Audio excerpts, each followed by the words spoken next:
주제로 넘어갑니다. 국유화 폐간 어떤 대통령도 할 수 없는 일인데 감히 제가 어떻게 그런 말을 한다는 것입니까?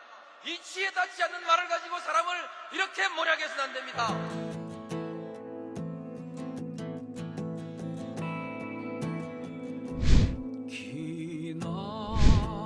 기나긴 밤이었거든 압제의 밤이었거든 사랑이 한몸 썩어져 이 붉은 사나에 사랑 해방의 횃불 아래 걸고 숨이 사나에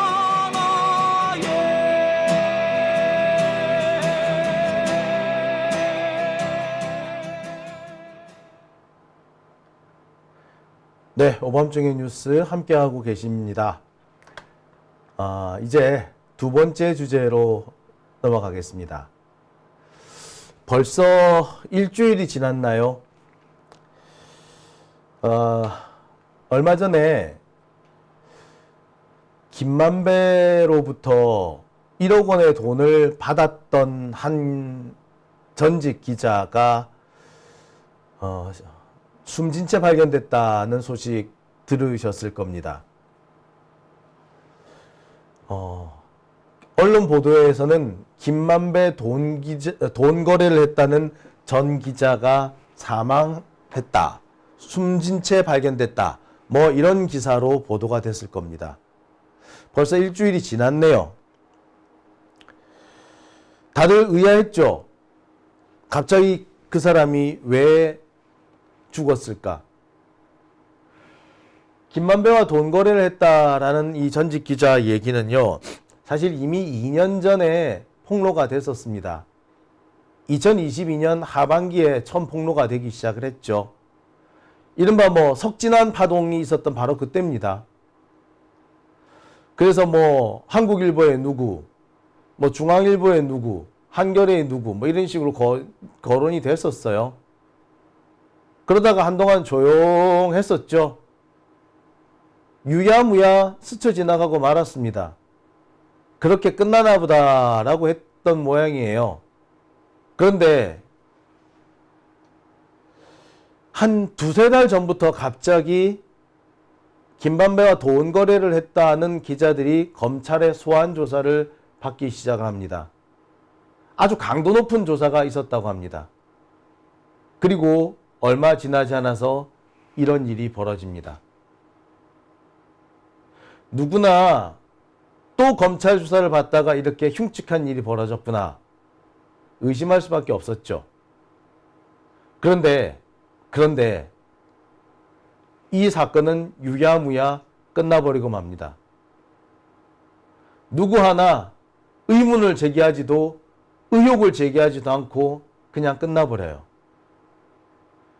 담당 로펌이 아무런 강압수사가 없었다 라고 성명을 발표한 것 이후에, 그 이후에 그 누구도 이상한데? 의문조차 제기하지 않은 채 지금 이미 일주일이 흘러가 버렸습니다. 이대로라면 아마도 이 사건은 이대로 묻혀버리고 말 것 같습니다. 그런데 말입니다. 제가 아무리 뒤져봐도요, 검찰의 강압수사가 없었다는 주장은 이해하기 어려웠습니다. 오히려 검찰의 강압수사가 있었을 것이다. 그리고 그 강압수사 끝에 이렇게 참혹하고 슬픈 일, 비극적인 일이 벌어졌을 가능성이 크다 라는 결론에 도달하게 됩니다. 그래서 저는 이 자리에서 다시 한번 의혹을 제기합니다.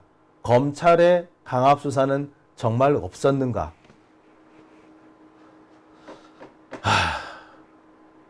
상식적으로 말이 안 되지 않습니까? 1년 넘게 전혀 수사가 되고 있지 않았던 사건. 그런데 총선이 끝나자마자 갑자기 재개된 수사. 그리고 갑자기 검찰로부터 불려다니고 그러다가 지난달부터 갑자기 자주 불려다니고 그리고 다음 주에 또 불려갈 예정이었고 그랬던 사람이 검찰 수사를 마치고 온 지 얼마 지나지 않아서 실종이 됐고 실종된 지 얼마 지나지 않아서 숨진 채 발견됐다. 여러분, 이 상황을 우리는 아무렇지 않다, 검찰 수사와 아무런 관계가 없다 그렇게 얘기할 수 있을까요? 저는 아무리 좋게 생각을 해도요, 이 사건은 검찰 수사와 뗄래야 뗄 수 없는 관계가 있을 거라고 생각합니다. 김만배와 돈 거래를 했다는 전 언론사 간부 숨진 채 발견됐다. 충북 단양의 야산에서 사망한 채로 발견이 됐습니다. 실종 신고가 된 거는요, 29일 오후였는데 검찰 수사를 받은 거는 27일이었다고 합니다.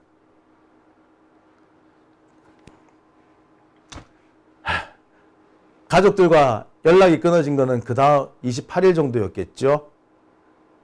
자, 이게 검찰 수사와 정말 관련이 없는 걸까요?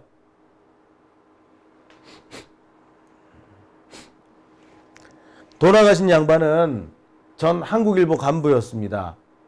대장동 사건이 불거지기 1년 전에 김만배로부터 1억을 빌려서 주택 구입 자금으로 썼다고 해요.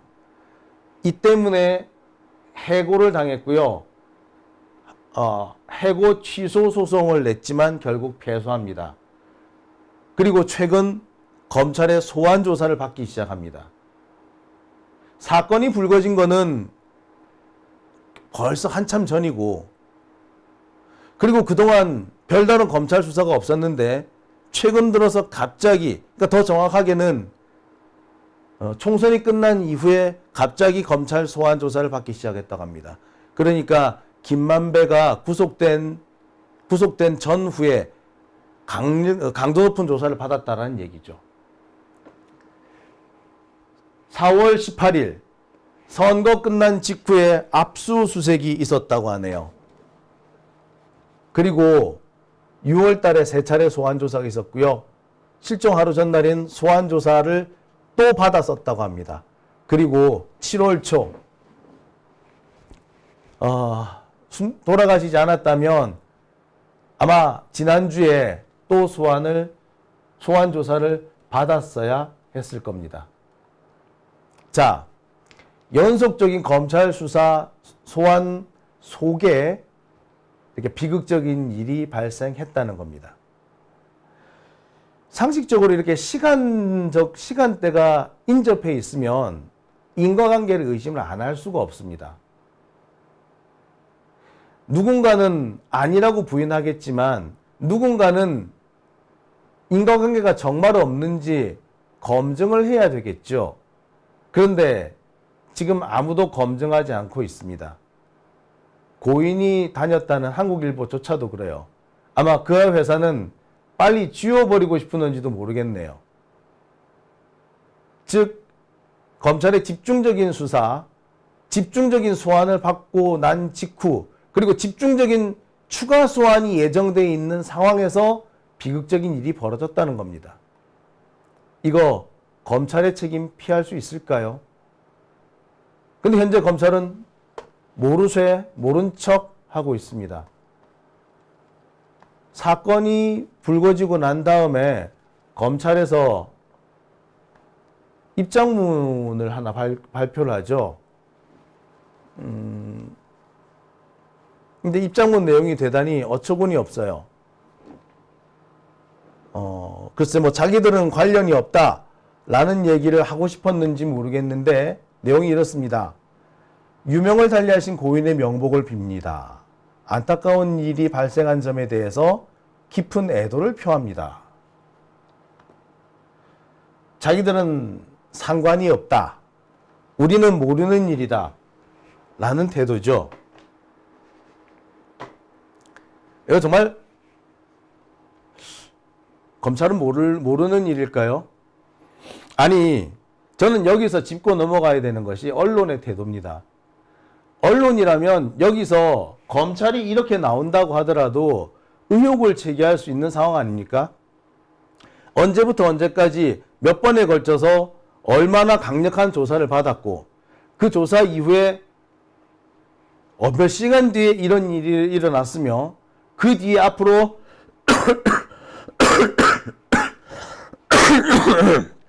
죄송합니다.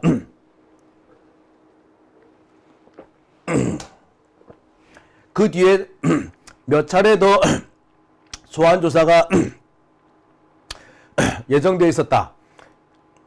그렇다면 이거는 객관적으로 봐서 관련이 없다라고 말하는 게 더 이상하지 않습니까?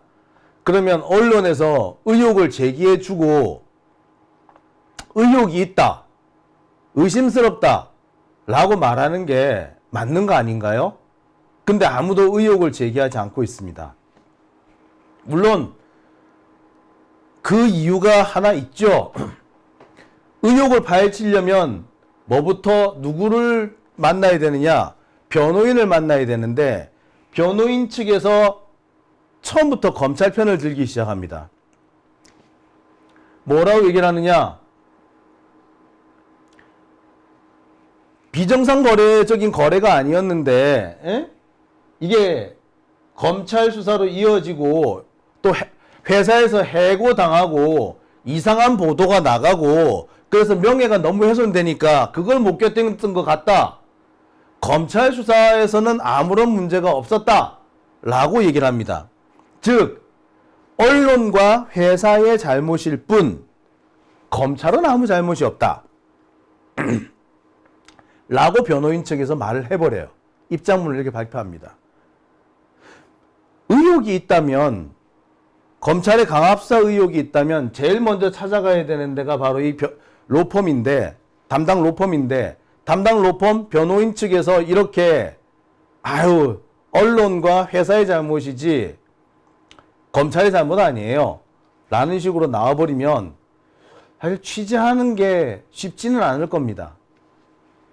자, 물론 그런 면은 있어요. 하지만 저는 여기서부터 더 의심스럽거든요. 왜? 바로 이 로펌. 돌아가신 분이 자기 의뢰인이잖아.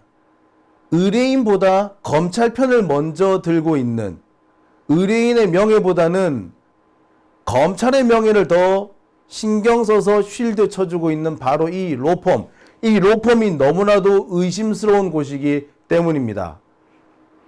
저희가 전에도 말씀드린 바 있습니다만 이 로펌은 바로 법무법인 해광입니다. 법무법인 해광은요, 이화영 부지사 사건을 최초로 담당했던 로펌입니다.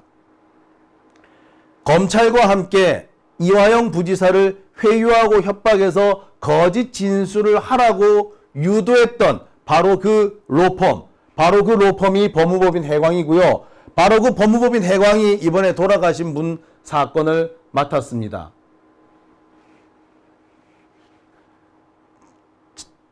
달리 얘기하면 원래 이 법무법인 해광은 검찰하고 매우 유착이 되어 있는 그런 로펌이라는 거죠. 또 한편으로 생각해보면 이 법무법인 해광은 돌아가신 의뢰인보다는 검찰이 원하는 방향에서 진술을 일부러 만들어내는 그런 사람이었을 가능성도 있습니다. 이화영 지사 사건에서 똑같은 행동을 보였다면, 그때 보였던 행동과 똑같은 행동을 보였다면 이들은 그러고도 남을 사람인 거죠. 저는 바로 이 법무법인 해광, 이 법인이 돌아가신 분의 변론을 맡은 곳이었다라는 그 소식을 딱 듣는 순간 이거 냄새가 난다 라고 생각을 했었습니다. 자, 여기서 잠시 법무법인 해광이 이화영 부지사한테 무슨 짓을 했는지 한번 되돌아볼까요? 당시 이화영 부지사의 부인인 백모 씨 같은 경우에는 이렇게 표현합니다. 변호사한테 놀아놨다. 이재명 대표한테 보고한 적이 없다라고 진술했는데 변호인이 상반된 내용의 의견서를 냈다. 검찰이 이화영 지사를 회유하고 있는데 자꾸 이화영 재판인데 이재명을 거론하려고 하고 있다. 이렇게 주장을 합니다. 변호사가 허위 진술을 하라고 종용을 하고 있다라는 얘기를 여기서 폭로를 하죠. 관련된 주장은 이화영 부지사도 직접 얘기를 합니다. 김성태 쌍방울 회장이 박상용 검사, 이땡땡 검사 이런 자리에서 대놓고 무슨 얘기를 하더라. 그리고 그 자리에서 김성태가 나를 회유 협박하기도 하더라. 나는 이 상황을 보면서 이미 저쪽하고 다 넘어갔구나. 이미 긴밀한 협력 구조가 만들어져 있구나 라는 것을 인식할 수밖에 없었다 라고 이화영 부지사가 얘기를 합니다. 여기서 말하는 이땡땡 변호사, 법무법인 해광인 거죠. 자, 물론 이 변호사 말고도 전관 변호사가 한 명 더 등장을 하죠. 자, 뿐만 아닙니다. 문제가 된 것 중에 하나는 이 법무법인 해광이 김성태하고 이화영 부지사를 동시에 수임을 하는 이른바 양다리를 걸쳤다라는 그런 의혹도 제기되어 있었습니다. 김성태와 이화영 부지사는 서로 이익이 상반되는 상태이기 때문에 로펌이 이 두 사람을 한꺼번에 동일하게 수임을 하면 안 되는 상황이에요. 근데 해광은 이 두 개를 양쪽 다 수임을 하죠. 양다리를 걸치고 있는 상태였습니다. 바로 이 로펌이 바로 이렇게 문제성이 있는 로펌이 바로 이번에 돌아가신 분을 담당했던 곳입니다. 자, 상식적으로 한번 생각을 해보죠. 이랬던 로펌이라면 이화영한테 했던 것처럼 돌아가신 분한테도 똑같이 하지 않았을까요? 아니, 돌아가신 분한테 똑같이 했다라고 보는 게 그게 정상적인 추론 아닌가요? 그죠? 그런데 그분이 또 돌아가셨어요. 그렇다면 변론 과정이 정상적이지 않았다라고 유추할 수밖에 없는 거 아닙니까? 그렇다면은 언론이라면 여기에서 멈칫할 것이 아니라 어떤 일이 있었는지 좀 파헤치려 해야 되는 거 아닌가요? 너무나도 눈에 뻔하게 보이는 의혹인데 이 뻔히 보이는 의혹을 그냥 넘어간단 말입니까?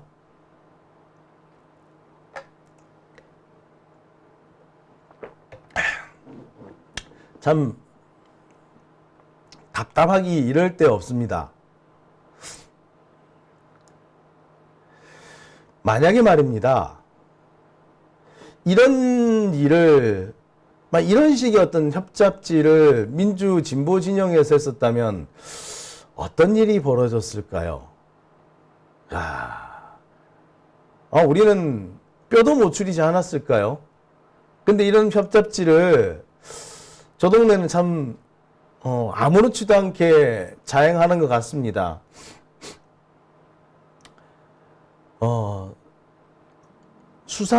검찰 수사 도중에 참 많은 분들이 돌아가셔요. 그죠? 검찰은 수사 도중에 사람이 죽으면 자신들의 잘못이라는 생각은 한 번도 안 합니다. 아니, 자신들 자꾸 누군가한테 탓을 돌리죠. 지들 수사받다가 사람이 죽었는데 자꾸 그거 이재명 탓이라고 뒤집어 씌웁니다. 황당무계해 죽겠어. 그게 왜 이재명 탓이지? 지들이 수사하다가 그랬으면은 지들이 잘못인 거지? 그게 왜 이재명 잘못이죠?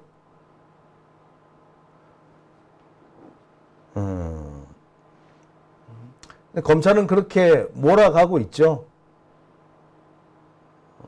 그리고 언론은 거기에 동조해주고 있죠. 어쩌면 검찰이 저렇게 무소불위의 행동을 할 수 있도록 길을 열어주고 있는 게 언론이 아닐까라고 생각이 듭니다. 언론이 저렇게 검찰에 대해서 감시를 하지 않으니까 진짜 검찰이 저렇게 함부로 날뛰는 거 아닙니까? 권력을 감시하지 않아요. 검찰 출입하는 기자면 검찰부터 감시를 해야지. 검찰에 나팔수가 되어 있으면 이게 무슨 권력 감시한다는 기자가 권력에 나팔수가 되어 있으면 그게 무슨 기자냐고. 택도 아닌 소리를 하고 있어. 지랄하고 있는 거죠, 아주.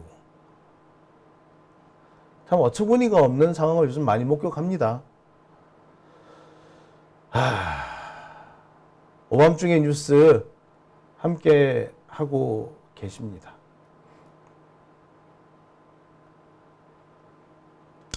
참 답답합니다. 답답해. 예.